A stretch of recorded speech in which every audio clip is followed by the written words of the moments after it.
ఇక నుంచి ప్రభుత్వ నిర్ణయం వల్ల బయోగ్యాస్ ఆధారిత ఇంధనం చౌకగా మారుతుంది. దీని ప్రభావం సిఎన్జి వాహనాల ధరలతో పాటు ఆటో పరిశ్రమపై కూడా పడుతుంది. అంతేకాకుండా బడ్జెట్ లో ఈవీ బ్యాటరీలను కూడా చౌక ధరలకు లభించేలా చేస్తామని ప్రకటించారు. దీనివల్ల ఎలక్ట్రిక్ వాహనాల ధరలు సైతం చాలా వరకు దిగిరావచ్చు, లేదా కొత్తగా బ్యాటరీ తీసుకునే వారికి ఖర్చులు తగ్గనున్నాయి. ఈ దెబ్బతో ఈవీ బ్యాటరీని మార్చడం త్వరలో మరింత చౌక కాబోతోంది. ఈవీ బ్యాటరీ చౌకగా ఉండడం అంటే ఇప్పుడు ఎలక్ట్రిక్ వాహనాలు సాధారణ పెట్రోల్, డీజిల్ వాహనాల ధరలకు దగ్గరగా వస్తాయి. దీంతో పాటు ఇప్పటికే ఈవీ ఉన్న వారికి పాత బ్యాటరీని మార్చడం మరింత తేలికవుతుంది. బ్యాటరీ ఖర్చులు తగ్గడంతో ఈవీ వాహనాల విక్రయాలు పెరిగే సూచనలు కనిపిస్తున్నాయి.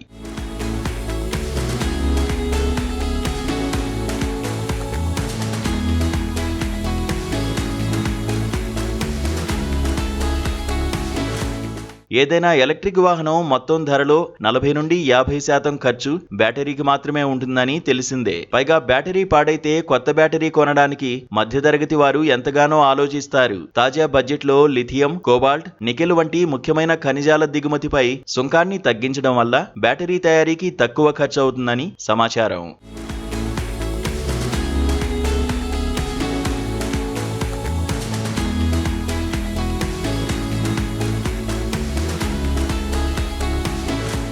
తాజా నిర్ణయం వల్ల వినియోగదారులకు నేరుగా ప్రయోజనం లభిస్తుంది. ఆటోమొబైల్ నిపుణుల అభిప్రాయం ప్రకారం కేంద్రం పలు ఖనిజాల దిగుమతిపై సుంకాలు తగ్గించడంతో బ్యాటరీ ఉత్పత్తి వ్యయంలో 15 నుండి 20% తగ్గుతుంది. దీనివల్ల అటు తయారీదారులతో పాటు ఇటు వినియోగదారులకు నేరుగా ప్రయోజనం చేకూరుతుంది. అందుకే ఇక ఎలక్ట్రిక్ కార్లు, ఎలక్ట్రిక్ స్కూటర్ల ధరల్లో కొంతమేర తగ్గుదల కనిపించవచ్చు.